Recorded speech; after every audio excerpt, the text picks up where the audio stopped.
So, Hare Krishna Community is a community of people from all over the world. It is not limited to people from India or India in particular. And people who used to follow different religious paths or may still be following different religious paths, but they still become part of a community. There is no restriction as to who you are in order to become a member of this community. And the main emphasis in our community is on a few things. One is that we all realize that we are not this body. There is something called a spirit soul. We are all souls. And souls cross-migrate from one body to another body. In this world, it's called death. But unlike some other beliefs, we believe that the soul is eternal, and therefore when one body is destroyed upon death, it takes another body, and the cycle continues. It can be in human form or animal form or bird form, but the soul remains the same, it continues to migrate. So that's one point. The second point is that our community believes that there is only one God.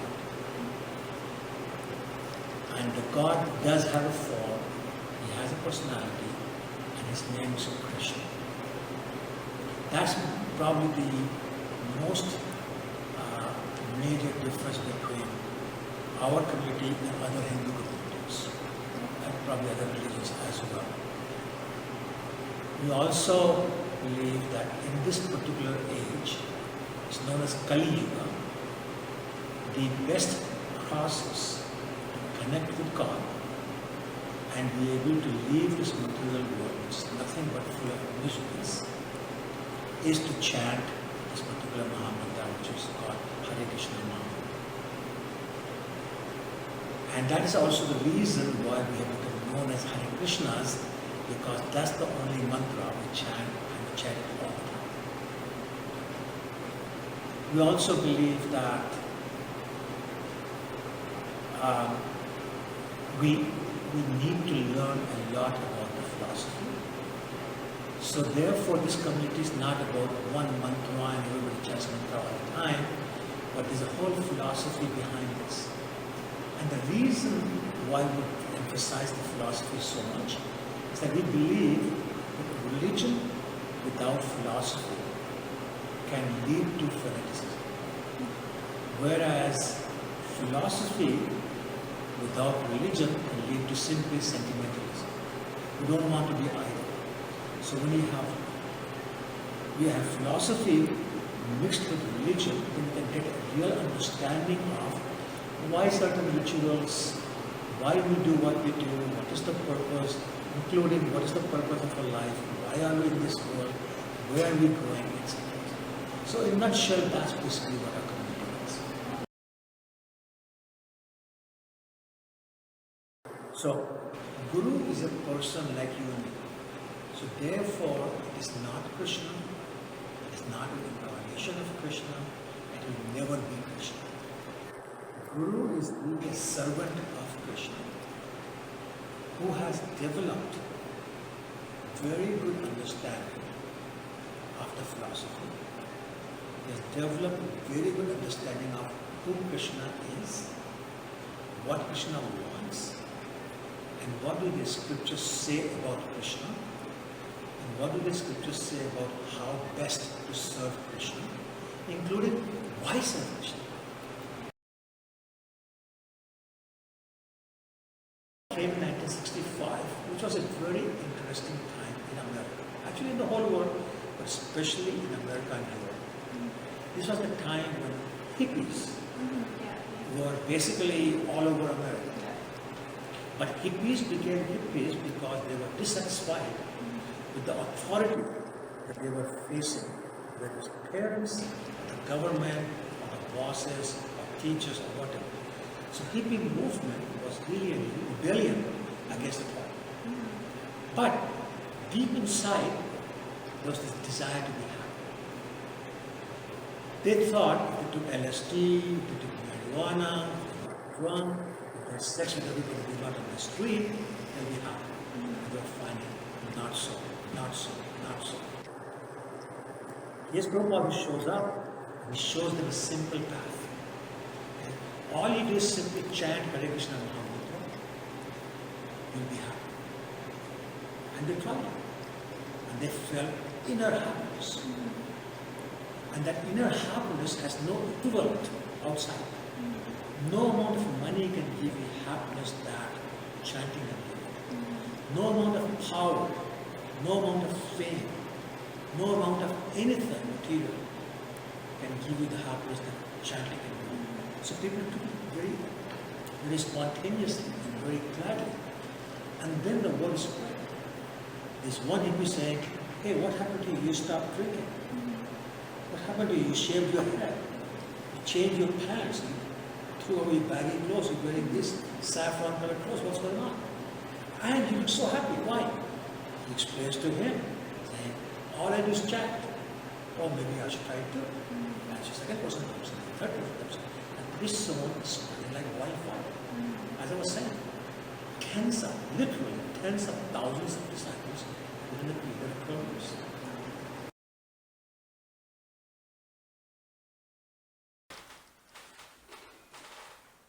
The Bhagavad Gita is something that has all the disciplines and the beliefs and value systems that are carried on by the Hare Krishna community, right? Absolutely.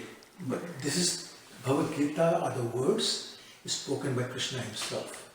So Bhagavad Gita literally means song of God. Which means song sung by God. So these are the words talking about all the philosophy that we follow. If I can take your attention to this exhibit here, it's a reincarnation exhibit. And what I want you to note is how the cycling starts. Baby in the womb, baby born, maybe growing up, now it's probably married or something, but now starting to get old. Getting older and older and older, really old, and then dead. And then going through some cycle as the womb again, and then repeating. This is an ongoing cycle, eternally going on. We are born, we grow up, we produce children, we grow old, not necessarily as humans. That's the thing most people forget. Just because we have a human body this time, does not mean next time we have a human body. And one of the examples is here. This is talking about, take a picture from this side, you notice the face on the cow is of a man. And the face on the man is of a cow. You notice that? What it's saying is that if we kill a cow in this birth, sometime in some next birth, that cow will kill us. And that's what they're depicting. That this man was probably a cow in some previous birth, was killed by this cow who's in the form of a man, and now it's reversed. And it keeps on happening. This Krishna, the one on the right side, is black personality, this Krishna. And the one on his right is his escort, consort, is Radha. So when you say Hare Krishna, Hare is Radha. And that's Krishna. So basically the two personalities, Hare Krishna, Radha and Krishna, that's how we're chanting. Their name we're chanting. And that's God. So sometimes we say, have you seen God? We say, yes, I went to the temple and I saw God. That's how he looks like. And it's described in the scriptures exactly that this is how he looks like. So it's not like somebody's imagination. It's actually described in the scriptures that that's how he looks.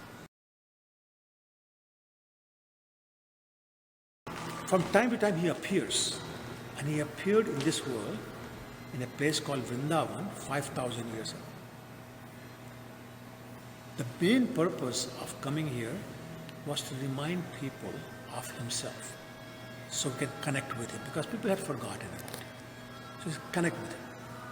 Then he realized, when he came 5,000 years ago, that even though he reminded us to think of him, connect with him, people did not understand how to connect with him. So an example is given that you have a 4-year-old, 3-year-old baby, you want him to learn to write. So one way is to show him A, B, C on a piece of paper and expect him to learn to write. It will work, but may take a long time. Another process is to hold his hand and then trace on A and then trace on B, then the baby learns faster. So basically he said, I did not do that. I just showed them what they have to do, but I didn't show them how to do it. So he came back 500 years ago to show us how to do it. So he is known as Lord Chaitanya, the one on the right side, Lord Chaitanya, and he showed us how to do it, and he showed us the process of chanting what we call Hare Krishna Mahamantra, which by the way goes Hare Krishna, Krishna Krishna, Hare Hare, Hare Ram, Ram Ram, Hare Hare. It's a very simple mantra, you can memorize in 10 seconds, and we just repeat it. And that's the process to connect with Krishna. So this Krishna himself, coming 500 years ago, is starting this movement, which is the movement that Prabhupada brought to America in 1965. It has become more popular as Hare Krishna movement.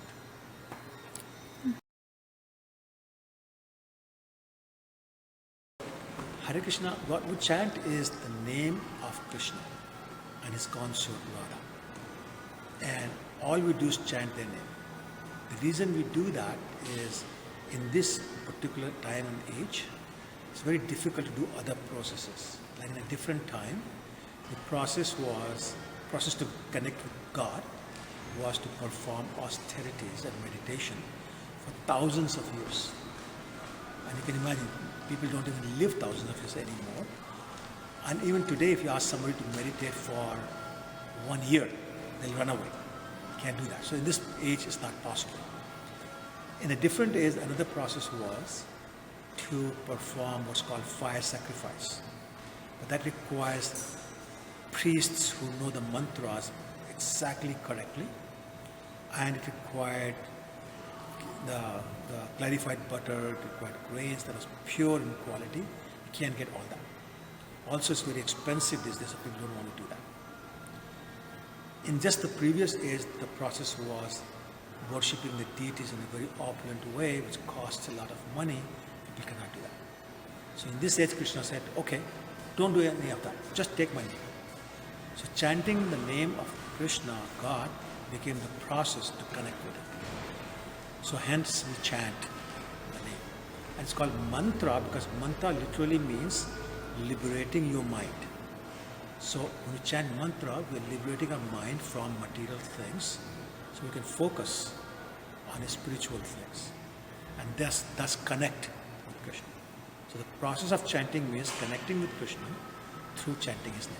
That's basically what it means.